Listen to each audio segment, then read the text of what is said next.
How's it going, everybody? Big Blue from Big Blue Gaming here. Today I'm going to show you guys a FLAK melee build that is mainly for racks, but also melee. Check me out. So as you can see, my racks do crazy damage, but my shots also do incredible damage. But the main thing you're going to want to do is try to make sure you have your racks up as much as possible. They're going to give you life steal, and they're going to clear most mobs without you even having to attack them. As you can see from here with the Valkyries, all it takes is me to cast them twice, and these guys are gone. We'll show you the full clip of me taking down the Valkyries on true takedown, I will say, so you guys can see just how well this build performs compared to all other FLAK builds. He's down and he's gone. The racks. So, excuse me. So I made sure that I capitalized on action skill damage and melee damage, and my racks actually do both. I will explain how later in the video when I go over the actual build.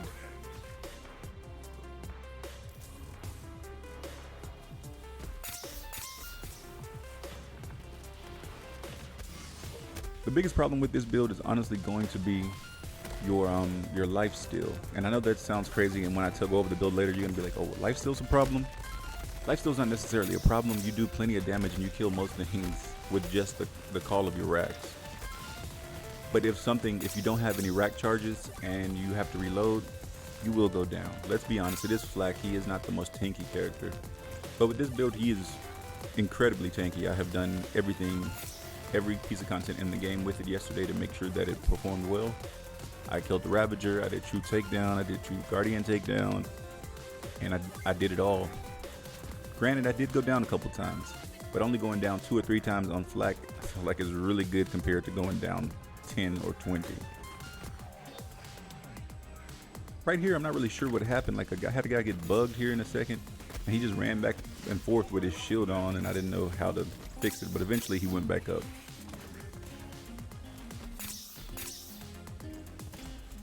As you can see, I am using a white elephant. White elephant helps a lot. Not as much as the racks, as you see, but it helps a lot when trying to finish off those enemies. You usually have to shoot them once and just keep moving. If your cryo blast from your frozen heart, excuse me, or your racks don't kill it, a shot from your face puncher will definitely do the job.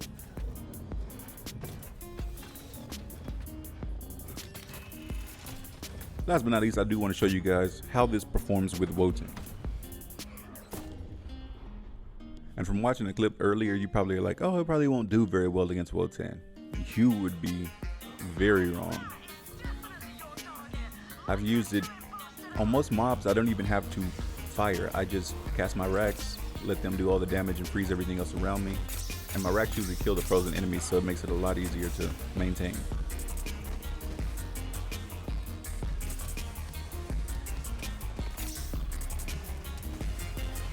I don't even pay much attention to the enemies because they don't matter. I could freeze them and just keep going towards the boss without any problems.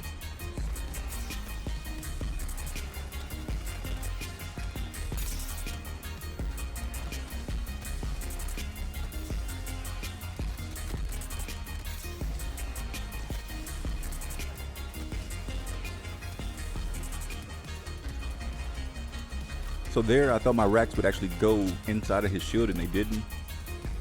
So that's one of the major reasons I went down here. I thought something else would happen, and it didn't. But we still managed to get him to split and go back to doing our major damage. And this kill here, that is from my white elephant, from all the melee damage that I have in this build.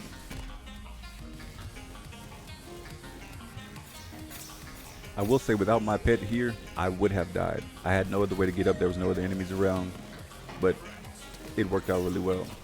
Pet got me up, and I was able to finish him off and bring you guys this great build. But let's actually go over the skill tree and the skills that I used.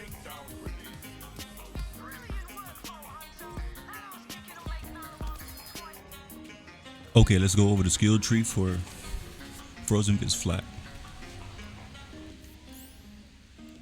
Weapons wise, the main weapon I'm going to be using most of the time because of melee damage. This is a rack and melee damage build with cryo. That's what this is.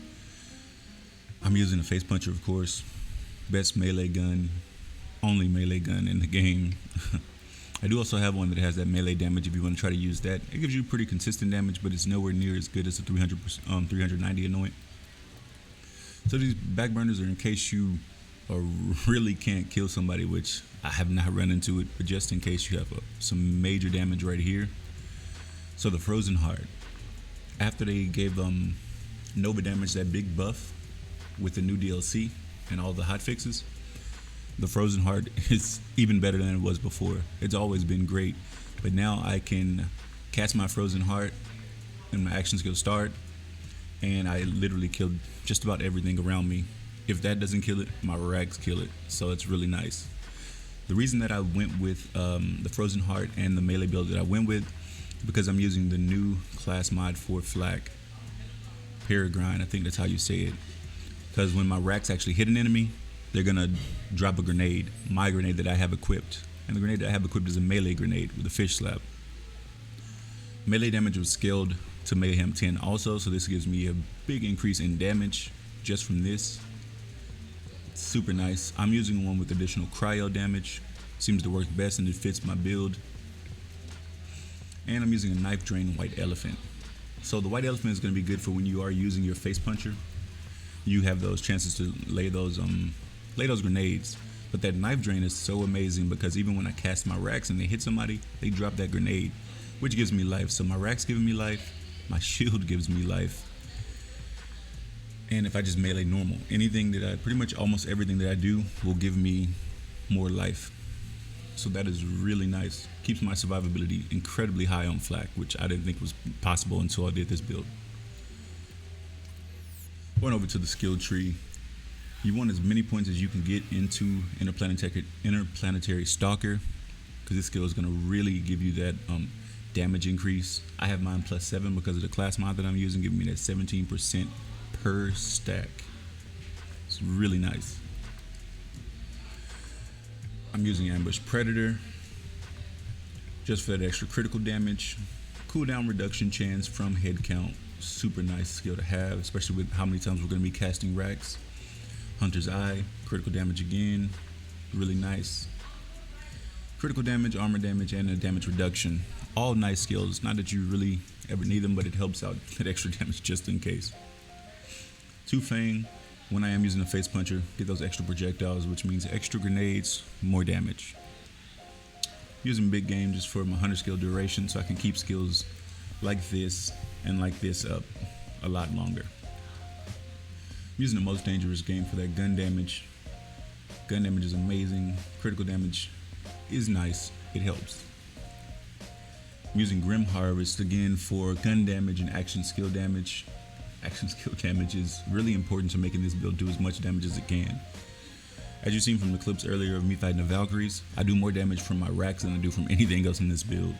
But sometimes you do run out of your charges and you do have to shoot, which is fine because you do absurd amount of damage with that too.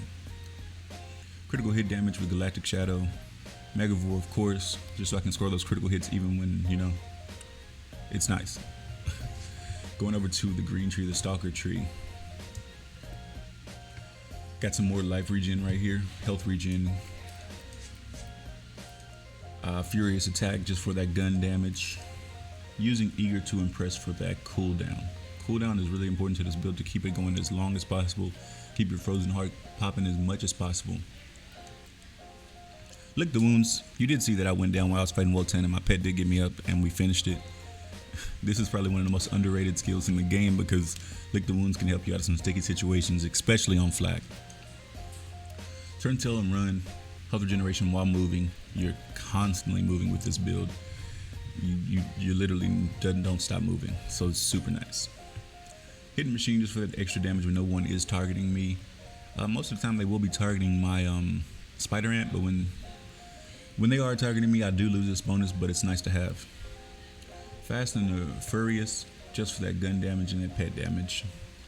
I'm using Rage and Recover for that health regen again. I tried to make sure I had as much survivability as possible If you wanted to change some things, you could get rid of some of the health regen and maybe put it in somewhere else for some damage, but you don't need it, I'll be honest with you. Looking at the power inside just for that extra damage while I'm at full health, and I'm trying to stay at full health all the time. So it's super nice. Over in the master tree, I just have points in the gun damage and action skill duration. I have pet critical damage. This point is not necessary. I just wanted to try to give my pets something. And I have some more health regen right here. As you can see, very heavy on health regen with this build. That is the full build. Let's look at, these are the modifiers that I was using in this video so you guys can see them. Also, this is the end of the video. If you haven't subscribed and you like this build, go ahead and hit that subscribe button. I will have the save file in my Discord, so jump in there, go ahead and grab it. If you're not subscribed, go ahead and hit that subscribe button. Join the Blue Crew. You can stay up to date with all of my builds. Blue Crew, as always, stay medicated, stay elevated. Till the next video. Peace.